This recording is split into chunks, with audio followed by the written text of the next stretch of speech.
Welcome to Rajasthan study number 1। Rajasthan study number 1 में आप सभी का स्वागत है साथियों। आज है 10 मई और 10 मई 2024 से राजस्थान करंट अफेयर्स और उनसे रिलेटेड जितने भी फैक्ट बनते हैं वो आज की इस क्लास के अंदर हम देखने वाले हैं। और सेशन आने वाली 2024 की एग्जाम की दृष्टि से वेरी वेरी इंपॉर्टेंट सेशन वो रहने वाला है। और साथियों लास्ट में आपसे एक क्वेश्चन पूछूंगा जिसका जवाब आपको कमेंट बॉक्स में है वो देना है। और इसकी पीडीएफ प्राप्त करने के लिए टेलीग्राम राजस्थान स्टडी नंबर 1 को ज्वाइन कीजिएगा और वहां से इसकी प्रत्येक क्लास की पीडीएफ है वो आपको मिल जाएगी, ठीक है। और आपने अभी तक अपने परिवार राजस्थान स्टडी नंबर 1 को सब्सक्राइब नहीं किया तो प्लीज़ सब्सक्राइब जरूर करिए, क्योंकि आपका एक सब्सक्राइब हमारे लिए मोटिवेशन कार्य करता है, हमें मोटिवेशन प्रदान करता है। बढ़ते हमारे शानदार सेशन की ओर। लास्ट में वो क्वेश्चन है वो ध्यान में रखना, इसका जवाब आपको अच्छे से देना है, ठीक है।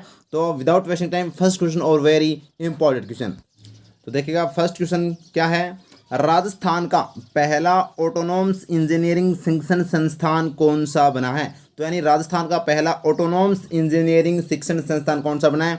तो ये Swami Keshvanand institute of technology Jaipur. तो Swami Keshvanand institute of technology Jaipur है वो साथियों राजस्थान का पहला ऑटोनॉमस इंजीनियरिंग शिक्षण संस्थान बना है, याद रखना। अब इसके बारे में जो भी फैक्ट है वो हम आगे देखेंगे, लेकिन आपको पता होना चाहिए डॉक्टर सर्वपल्ली राधाकृष्णन आयुर्वेद जो विश्वविद्यालय जोधपुर है ये साथियों देश का सबसे बड़ा पंचक्रम चिकित्सा सेंटर है वो यहाँ पर स्थापित किया गया है। तो देश का सबसे बड़ा चिकित्सा यानी पंचक्रम चिकित्सा सेंटर है वो स्थापित किया गया है। मौलाना आज़ाद विश्वविद्यालय जोधपुर की अगर बात करें तो साथियों यहाँ पर है वो अल्पसंख्यक शोध पीठ की स्थापना की गई थी 2023 के अंदर। ये आपको अच्छे से क्लियर है होना चाहिए। और हरदेव जोशी पत्रकारिता विश्वविद्यालय कहाँ पर है, जयपुर में है। अब देखिएगा आगे इस क्वेश्चन से रिलेटेड ऑप्शन ए अपना राइट आंसर है। तो देखिएगा स्वामी केशवानंद ऑफ टेक्नोलॉजी इंस्टीट्यूट जो कहाँ पर है, जयपुर के अंदर है। चर्चा में क्यों है, क्योंकि ये राजस्थान का पहला शिक्षण संस्थान जिसे ऑटोनॉमस की मान्यता दी गई है। किसकी मान्यता दी गई है, ऑटोनॉमस की मान्यता दी गई है। अब क्या है वो पूरी चर्चा करेंगे। मान्यता किसके द्वारा दी गई है, तो यूजीसी व आरटीयू की ओर से 10 वर्षों के लिए, कितने वर्षों के लिए, 10 वर्षों के लिए दी गई है। ये आपको अच्छे से ध्यान रखना है जो आपसे पूछा जा सकता है। फिर है क्यों दी गई है, तो कॉलेज की नेक ग्रेड एमबीए एक्रेडिटेशन लगातार 7 सालों से आरटीयू व क्यूआईबी में पहले स्थान पर रहने के साथ साथ बड़े इंफ्रास्ट्रक्चर समेत इंजीनियरिंग के लिए तमाम सुविधा होने के कारण है वो साथियों स्वामी केशवानंद टेक्नोलॉजी जो इंस्टीट्यूट जयपुर है इसको है वो मान्यता दी गई है ऑटोनॉमस की। ध्यान रखना वेरी इंपॉर्टेंट। तो अब है वो यहाँ पर ये कोर्स भी है वो अच्छे से कर सकते हैं। इंफ्रास्ट्रक्चर समेत है वो जो इंजीनियरिंग की जो तमाम सुविधा होने की वजह से है वो साथियों यहाँ पर है वो कोर्स करवाए जाएंगे। तो क्लियर है बात, क्लियर है। अब देखेगा आगे अपने नेक्स्ट क्वेश्चन की ओर। नेक्स्ट क्वेश्चन और लगा लीजिएगा स्टार। सोलर प्रशिक्षण के लिए बियरफुट कॉलेज तिलोनिया जो कहाँ पर अजमेर में किस देश की महिलाओं को प्रशिक्षित किया जा रहा है। तो सोलर प्रशिक्षण के लिए जो बियरफुट कॉलेज तिलोनिया अजमेर में किस देश की महिलाओं को प्रशिक्षित किया जा रहा है, तो ये दक्षिण अफ्रीका। ऑप्शन सी अपना राइट आंसर हो जाएगा। दक्षिण अफ्रीका की जो महिलाओं को है वो साथियों यहाँ पर प्रशिक्षित किया जा रहा है तिलोनिया अजमेर के अंदर। ध्यान रखना इंपॉर्टेंट है। और ये सभी के सभी देश है वो वही कहाँ पर है, अफ्रीका महाद्वीप में आते हैं। अब देखिएगा इस क्वेश्चन से संबंधित क्या फैक्ट बनते हैं।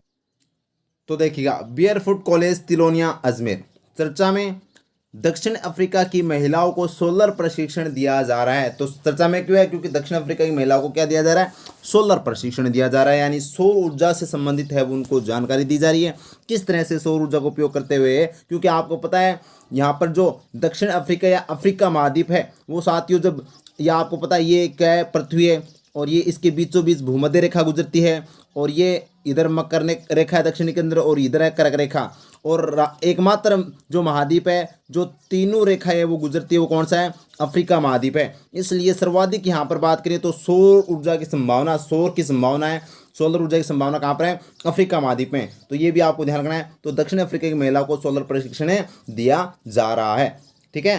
कौन से कॉलेज में, बियरफुट कॉलेज तिलोनिया अजमेर में। विभाग नवीन और नवीनीकरण ऊर्जा मंत्रालय के द्वारा है यह कार्यक्रम 2000 से चलाया जा रहा है। जो गैर विद्युतीकरण गांवों की निरक्षर ग्रामीण महिलाओं को भी है वो प्रशिक्षित कर रहा है, याद रखना है।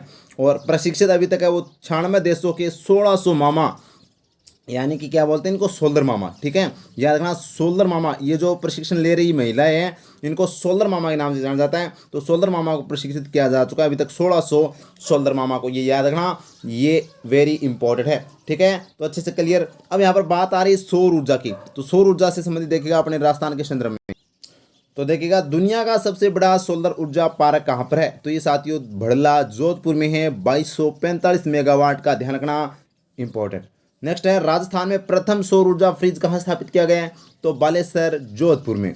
राजस्थान में प्रथम सौर ऊर्जा संयंत्र कहाँ स्थापित किया गया, मंथानिया जोधपुर में। और राजस्थान में सौर ऊर्जा चलित प्रथम नाव किस झील में चलाएगी, तो पिछोला झील उदयपुर में। इसके अलावा सौर ऊर्जा में राजस्थान पहले स्थान पर है, पवन ऊर्जा में भी राजस्थान है वो पहले स्थान पर है। इसके अलावा अगर मैं बात करूँ साथियों, तो सौर ऊर्जा से जो संचालित पहला ट्रस्ट धाम है वो कौन सा है भाई, तो वही हमने पढ़ा है, आप कमेंट में बताओगे कि सौर ऊर्जा से संचालित राजस्थान का पहला जो ट्रस्ट है कौन सा ट्रस्ट धाम है, बताना भाई कमेंट में। ठीक है, इसका जवाब देना। इसके अलावा मैं आपको बता दूं सौर ऊर्जा से संचालित पहला क्रूज है वो कौन सी झील में चलाया गया था, तो ये अन्ना सागर झील के अंदर चलाया गया था, अन्ना सागर अजमेर के अंदर। अच्छे से याद रखना, अन्ना जी के द्वारा निर्माण करवाया गया था। ठीक है, अब देखिएगा नेक्स्ट क्वेश्चन की ओर। नेक्स्ट क्वेश्चन है राजस्थानी भाषा साहित्य पुरस्कार समारोह में बख्तावर दान जुरावत परलू जो राजस्थानी निबंध पुरस्कार किसे दिया जाएगा, तो ये किसे दिया जाएगा साथियों, तो ये रामजी लाल घोड़ेला को दिया जाएगा। किसे दिया जाएगा, रामजी लाल घोड़ेला को है वो दिया जाएगा, वेरी इंपॉर्टेंट। ठीक है, क्लियर है बात, अच्छे से याद रखना। अगर बात करें साथियों सिद्धि जोरी, तो इनको है वो नेपाल के अंदर भाई कौन सा, तो दक्षिण एशियाई यहाँ पर चेंज मेकर अवार्ड है वो इनको दिया जा चुका है। और ये अच्छे से याद रखना, डॉक्टर कृति भारती ये जोधपुर के साथियों, और इनको भी वो महिला यानी कि जो अपने बाल विवाह होते हैं उनको रोकने का बहुत बड़ा काम कर रही है। 50 बाल विवाह है वो अभी तक है वो इन्होंने रुकवाने का बहुत अच्छा प्रयास किया, और इनके लिए इनको बहुत पुरस्कार दिए जा चुके हैं, साहस। जबकि यहाँ पर बात करें साथियों तो ह्यूमन राइट्स चैंपियन अवार्ड भी इनको दिया जा चुका है, और अब्दुल कलाम जो चैंपियन अवार्ड भी है वो इनको दिया जा चुका है। तो अच्छे से याद रखना। ठीक है, और प्रियंका चौधरी की मैं बात करूँ साथियों तो याद रखना मिस दीवार राजस्थान 2024 कौन रही थी, तो प्रियंका चौधरी रही थी। अब इस क्वेश्चन का आंसर क्या हो जाएगा, तो रामजी लाल घोड़ेला, इनको वो साथियों राजस्थानी निबंध पुरस्कार दिया जाएगा।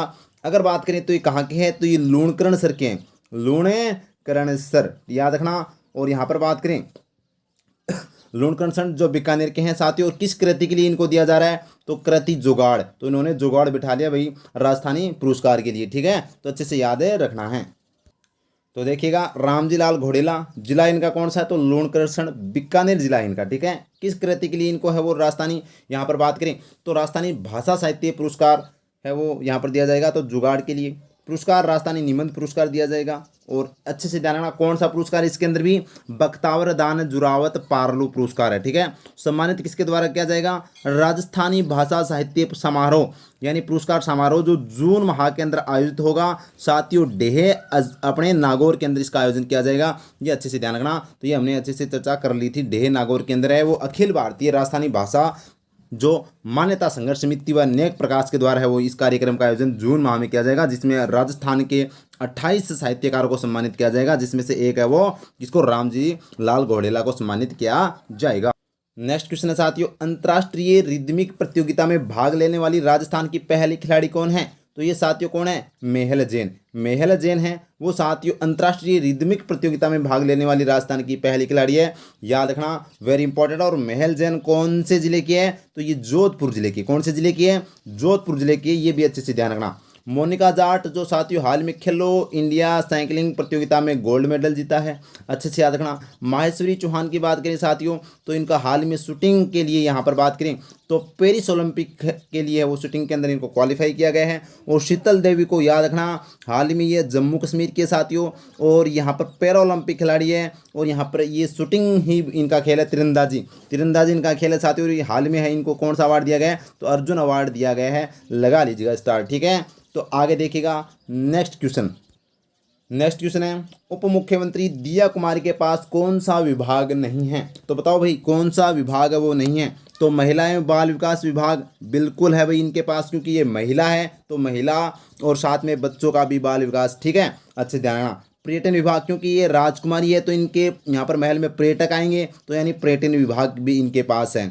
वित्त विभाग, क्योंकि ये राजकुमारी तो पैसों की तो कोई कमी नहीं है, तो वित्त विभाग भी इनके पास है। तो महिला बाल विकास, पर्यटन विभाग, वित्त विभाग, तो देवस्थान विभाग वो इनके पास नहीं है, ये जोगाराम कुमावत के पास है। किसके पास है?